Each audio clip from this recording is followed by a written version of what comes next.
it's genetically modified. I don't know how many times, there's been a number of times where I've dealt with inner city, upper middle class, hipster, yuppie greenies, or people of that sort of social group.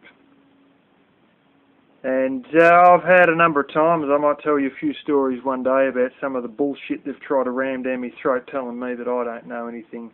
And they know everything based on what is basically a utopian dream, not the reality of being off-grid or growing gardens and stuff like that.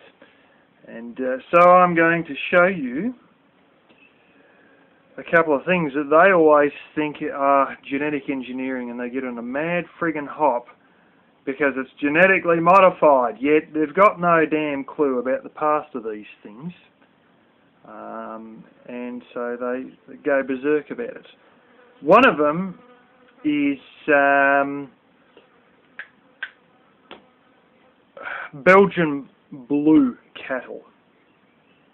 And with a bit of luck, you might have just seen one of those at the start. That's actually, they spent 200 years breeding those, but it's actually a genetic disorder that they've deliberately bred in to be part of the genetics, where they end up with double the muscle mass that they usually have. But it's not really genetic modification if it's been going on for 200 years. It's deliberately trying to breed in a sort of a genetic disorder to then be a feature of that breed deliberately. A lot of things are selective breeding, but I'll go get the good camera and we can have a little bit of a look at two sorts of vegetables. Well, one's a vegetable and one's a grain here that they would tell you didn't exist in a shit fit. By the way, I don't know how many of you have seen, I don't know if it's called Egyptian wheat or whatever. I've actually got some of it here somewhere. I've lost the box. There's a little paper packet, and the grain is 3 times the size of normal wheat. Once again, not genetic modification. The theory is it's come out of the pyramids. It was found in some and somehow rebred. And yeah, it's very, very, very big wheat, but we don't grow it on a large scale here. It's more just a bit of a curiosity. Red rice. That's apparently what it looks like when it's cooked. And there's the real deal. It's not really a brown, it's sort of a deep red. Quite intriguing. I think it comes from Vietnam, to be honest.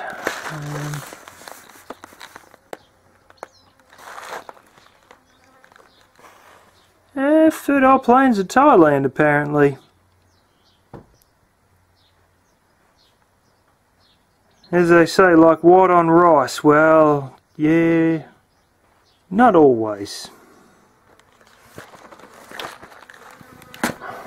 And these ones I eat on occasion.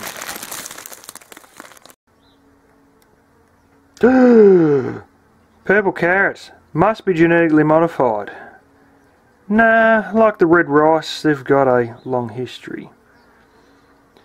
Carrots, really speaking, come from Pakistan.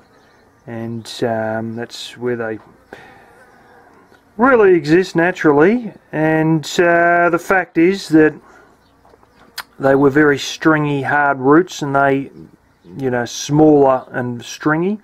And they obviously worked on getting them less stringy and bigger by selective breeding.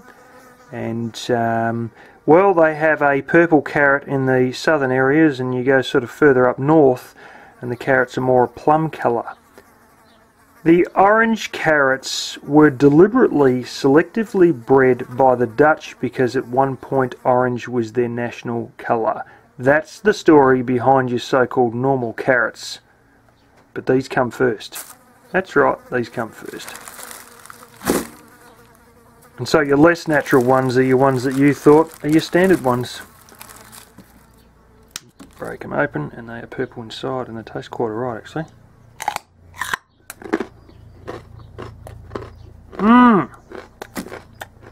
There we go.